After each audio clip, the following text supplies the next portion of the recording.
বাইদেউহঁতে দিহানামৰ প্ৰতিযোগিতাত অংশগ্ৰহণ কৰিলে বাইদেউ কেনেকুৱা লাগিছে অংশগ্ৰহণ কৰি? ভালে লাগিছে। দিহানামৰ তিনিটা লয় থাকে, লয় তিনিটা কি কি? প্ৰতিযোগিতাত অংশগ্ৰহণ কৰি কেনেকুৱা লাগিছে? ভাল লাগিছে, বঢ়িয়া লাগিছে। এটা বিশেষ ঘটনা আৰু দিহানামৰ যিসকল ভক্তগণ ৰয়েছে মহাপৃথক গ্ৰহণ কৰাৰ বাইদেউ দিহানামৰ তিনিটা লয় থাকে, লয় তিনিটা কি কি? চাপৰি লয় থাকে। হাই ফ্ৰেণ্ডছ, নমস্কাৰ। আজি এটা নতুন ভিডিঅ' লৈ আপোনালোকৰ মাজলৈ আহিছোঁ। মহাশিৱৰাত্ৰি উপলক্ষে বৰাগৰ শিৱ মন্দিৰত তিনিদিনীয়া কাৰ্যসূচীৰে মহাশিৱৰাত্ৰি পালন কৰা হ'ব আৰু সোণালী জয়ন্তী পালন কৰা হৈছে। ইয়াৰে আজি প্ৰথম দিন আৰু এই প্ৰথম দিনত ইয়াতে কি কি কাৰ্যসূচী আছে মই দেখুৱাই আছোঁ। হাই ফ্ৰেণ্ডছ, নমস্কাৰ and welcome to my YouTube channel and Facebook page. বলক আজি আমাৰ এই সৰু ভিডিঅ'টো আৰম্ভ কৰোঁ। আৰু এতিয়া ইয়াৰ ভিতৰত সোমাই গৈছোঁ। দাদা ইয়াৰ ধুনীয়াকৈ বাহিৰত বহি আছে। দাদা যিখিনি অতিথি আছে আদৰ দিবৰ কাৰণে, দাদা খবৰ হ'ল নে? আৰু এতিয়া ভিতৰত গৈ আছোঁ, ইমান ধুনীয়া এটা পৰিৱেশ। ওপৰত চাওক ধুনীয়াকৈ লাইট দিছে। আৰু ইয়াৰে মূল ঘাটৰ ওপৰত কৈলাশ পৰ্বত এখন বনাই দিছে। আৰু চাওক ইমান ধুনীয়াকৈ কৈলাশ পৰ্বত এখন আঁৰিত সজোৱা হৈছে আৰু ইয়াৰ ভিতৰলৈ গৈ আছে।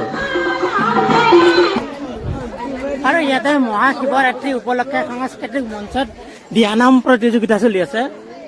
ইয়াতে দিহানামৰ প্ৰতিযোগিতাত অংশগ্ৰহণ কৰিবৰ কাৰণে বিভিন্ন দল আহিছে। আমি নামতি দলসকলক অলপ সহযোগীয়াকৈ অংশগ্ৰহণ কৰিম, আনন্দ কৰিম, নাম পৰিৱেশন কৰাৰ বাবে আহ্বান জনাইছো।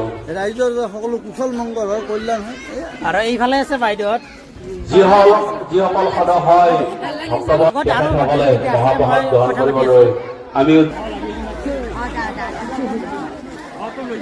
ইয়াতে ভোজনৰ ব্যৱস্থা কৰা হৈছে। যাওক ইমান ধুনীয়াকৈ এইফালে ভোজনৰ ব্যৱস্থা কৰা হৈছে আৰু আমি ভাত এতিয়া খাই লওঁ। তাৰপিছত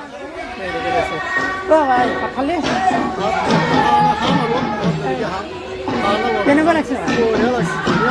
এবছৰৰ মূৰত আজি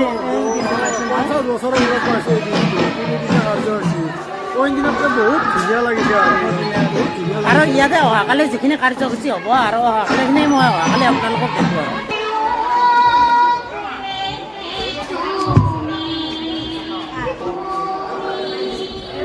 আৰু এইটোৱে হ'ল মূল মন্দিৰ। আৰু এই মূল মন্দিৰটো চাওক ইমান ধুনীয়াকৈ হৈছে। আৰু ইয়াৰে মূল মন্দিৰৰ এটা ইতিহাস আছে। ইতিহাসটো মই এটা নেক্সট ভিডিঅ' এটা বনাওঁ, আপোনালোকক ইতিহাসটোৰ বিষয়ে জনাই দিম।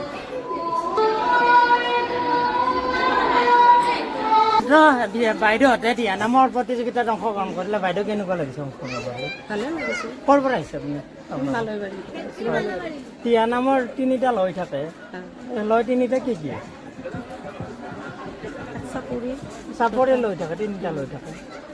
এটা হৈছে খৰ চাপৰি আৰু এটা হৈছে এক চাপৰি কয় আৰু এটা তিন চাপৰি কয়।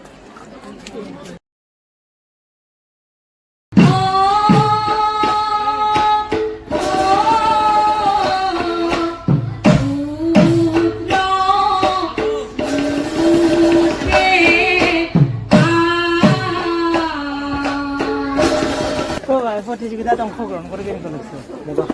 ভাল লাগিছে, বঢ়িয়া লাগিছে।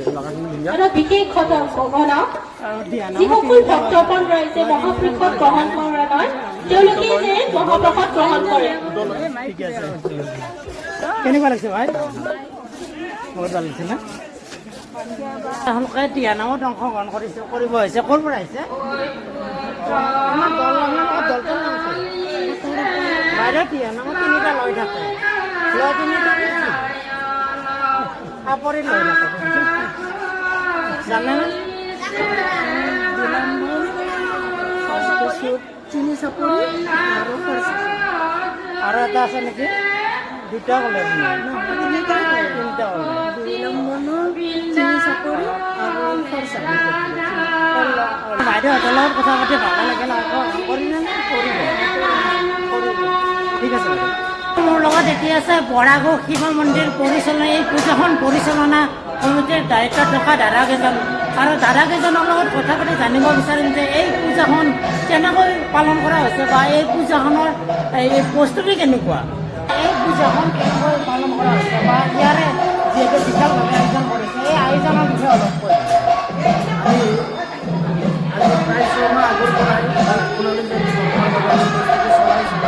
আজি আমাৰ আমি তিনিদিনীয়া কাৰ্যসূচীৰে আমি সোণালী জয়ন্তী মহোৎসৱটো শিৱৰাত্ৰি মহোৎসৱটো আমি পালন কৰিবলৈ আয়োজন কৰিছোঁ।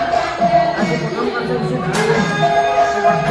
আনন্দ প্ৰতিযোগিতা পতাকা তোলা কাৰ্যসূচী এইবিলাকে আমাৰ হৈ গৈছে আৰু গধূলি আমাৰ যাত্ৰা পাৰ্টি আছে, যাদু প্ৰদৰ্শন আছে, এইবিলাক আমাৰ কৰি আহিব। অহাকালি আমাৰ সাংস্কৃতিক শোভাযাত্ৰা আছে, সাংস্কৃতিক শোভাযাত্ৰা উন্মোচন কৰিব আমাৰ জনপ্ৰিয় অভিনেত্ৰী মৈত্ৰী জ্ঞানমণি আৰু গধূলি ঠিক 5 বজাৰ লগে লগে ছোৱালী ৰাগাৰাম প্ৰদৰ্শন আমাৰ ইয়াতে কৰিবলৈ যাব আৰু ঠিক 9 তাৰিখে আমি ৰাতিপুৱা ধৰ্মলক্ষ্মী সভা আছে আৰু দুপৰীয়া 12 বজাত আমাৰ মতা মানুহৰ নাম আছে দুপৰীয়া আৰু গধূলি সাংস্কৃতিক সন্ধিয়া আছে। সাংস্কৃতিক সন্ধিয়াত আমি অসমৰ জনপ্ৰিয় কণ্ঠশিল্পী সুবাসনা দত্তক আমি আমন্ত্ৰণ জনাইছোঁ। আমি কোনো ৰাইজৰ সহায় সহযোগ আমি কামনা কৰিছোঁ। আজিৰ পৰা আমি কিমান দিনৰ পৰা আমি কষ্ট কৰি এই সোণালী উৎসৱটো আমাৰ ৰাইজে ইয়াত বিশেষকৈ চবখিনি আছে মানে ইয়াতে যদি আপুনি আহে বা নামৰ পৰা দিহানামৰ পৰা নাগাৰা নামৰ পৰা তাৰপিছত ফাংচনৰ পৰা ইয়াতে গোটাইখিনি বিপদ আছে গোটেইখিনি আমি প্ৰিপাৰেশ্যন কৰিছোঁ। যদিহে আমাৰ ভগৱানে ভালে ৰাখিলে ৰাখে আৰু অহা দিনত আমাৰ গোটেইখিনি আমাৰ প্ৰগ্ৰেম আমি ৰাইজৰ কৰিবলৈ পাব। যদিহে কোনো ধৰণৰ বিশৃংখলতা নাহে আৰু ৰাইজৰ উপস্থিতি আমি কামনা আগৰ দিনত আমি যে পাৰ্টি চাইছিলোঁ আজিকালি কিছুমান জেগাত খোলাকান বুলি কয় ইয়াত আছে যাত্ৰা পাৰ্টি আমাৰ আছে ইয়াত আজি হ'ব আমাৰ আমাৰ যাত্ৰা পাৰ্টি হ'ব। যাত্ৰা পাৰ্টি আমাৰ ৰাজধানী নাট্য পৰিষদৰ কাৰণে আমন্ত্ৰণ জনাইছোঁ। আৰু দাদাসকলৰ লগত কথা পাতি বহুত ভাল লাগিল আৰু এই অনুষ্ঠানটো ভৱিষ্যত যাতে আগুৱাই যাব পাৰে বা ৰাইজৰ সহায় সহযোগিতা পালে এই অনুষ্ঠানটো আৰু অধিক আগুৱাই যাব পাৰে তাৰ কামনা কৰিলোঁ। আৰু এনেদৰে আজিৰ এই সৰু ভিডিঅ'টো ইয়াতে শেষ কৰিলোঁ দিয়ক। আকৌ এটা নতুন ভিডিঅ' লৈ আপোনালোকৰ মাজলৈ আহিম। জয় আই অসম।